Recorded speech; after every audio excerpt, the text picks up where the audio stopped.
So hi Patrick, it's Friday morning again. Well, it's not quite morning, but it's Friday again. It is morning. I heard a little story that you were up at 6 o'clock in the morning dancing on the tables last night. Is that true? No comment. Okay. Ask Mr. Verbos. So we're here in front of this beautiful Doepfer system, and you're going to show us a few kind of tricks that you can use, some modules that people might have looked at and thought, I don't need that. What the hell does that do? Yeah, so actually, exactly. I want to show you why you should get this module.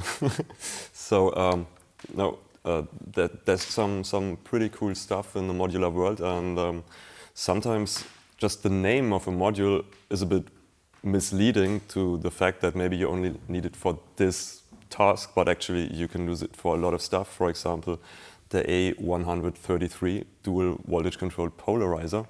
So basically the idea behind it is if you want to modulate something and you have an input but you don't have an attenuator at the function, and you want to attenuate it, of course you can use an attenuator, but what if you want to have voltage control for this process as well?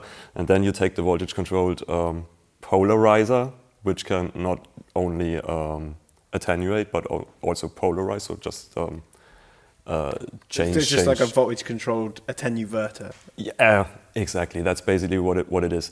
But you can do so many things with it that are pretty handy. So for example, if you just want to see what a voltage basically is like, you can simply input it here.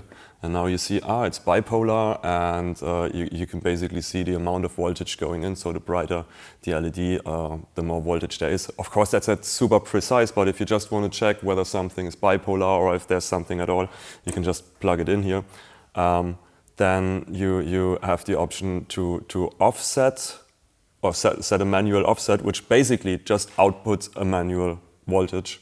Another thing that is quite cool is that if you open it all the way up, it is not just an attenuator, actually it can amplify by a factor of 1.5. So if you have something that you want to boost, maybe this thing can do the job.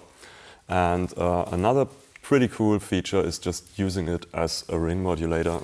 So the output is patched to the input of a VCA, which basically is just like my output volume knob. It's connected to our mixer and probably to your camera as well, hopefully, this time. All right, so now we take the sine wave of an A110 oscillator, put it into the input, take another sine wave from another oscillator, go into the CV in, and basically here we have our ring modulation. We can still add the original sound from the input for some effects between balance modulation, ring modulation, whatever. And now we have some nice ring modulation. For some more effect, maybe just FM one oscillator with the other. See if we can get some cool sounds.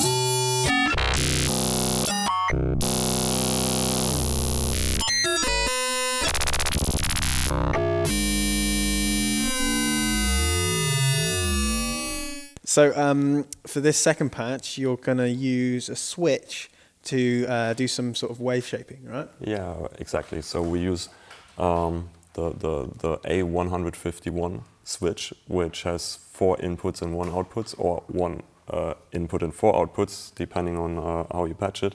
But we now use 4 inputs and 1 output.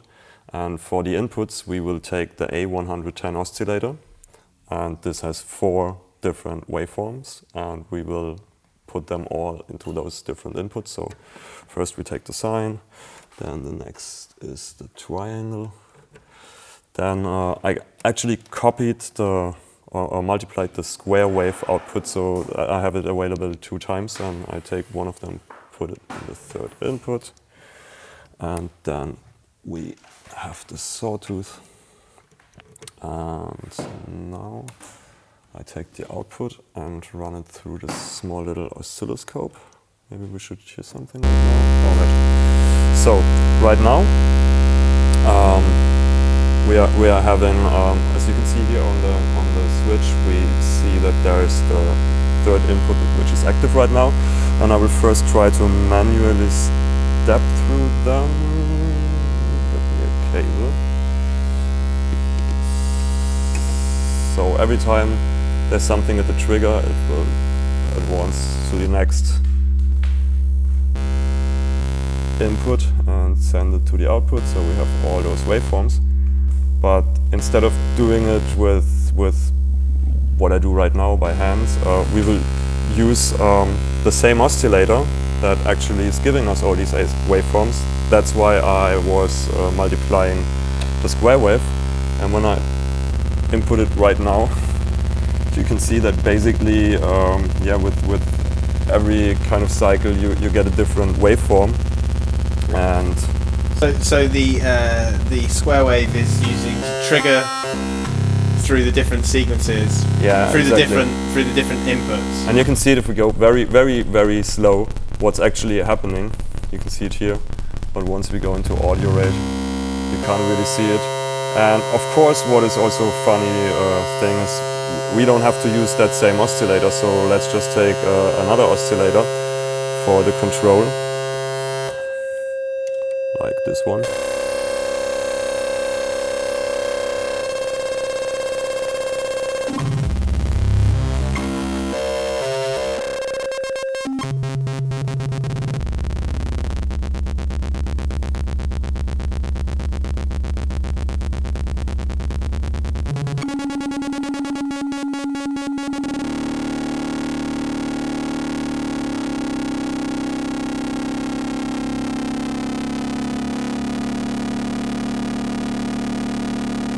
That's what you can do with a switch and some waveforms. Two basic oscillators. Yeah, it's like kind of wave sequencing or whatever you want to call it. So, yeah.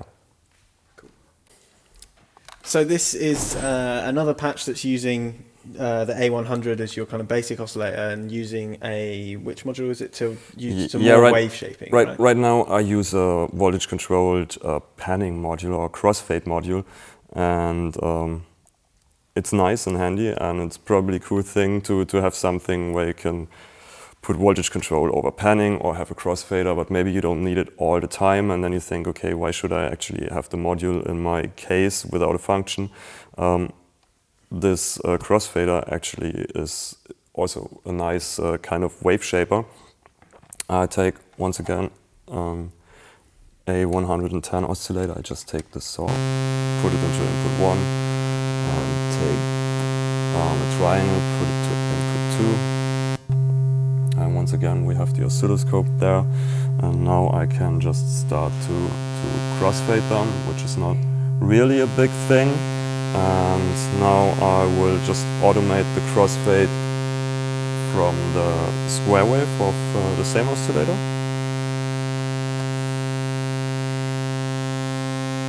And now we get these nice and funky waveforms, and with the pulse width we can actually shift a couple of things around, and we have quite some options. And of course, once again, we could take another oscillator for the shifting thing, and maybe even try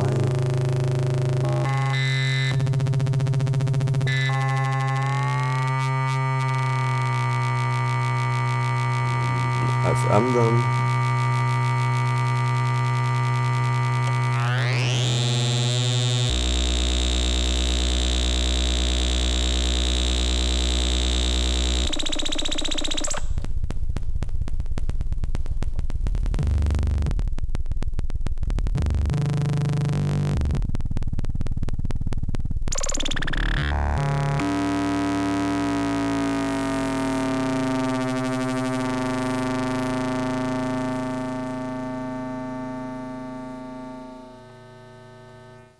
And that was a crossfader as a wave shaper.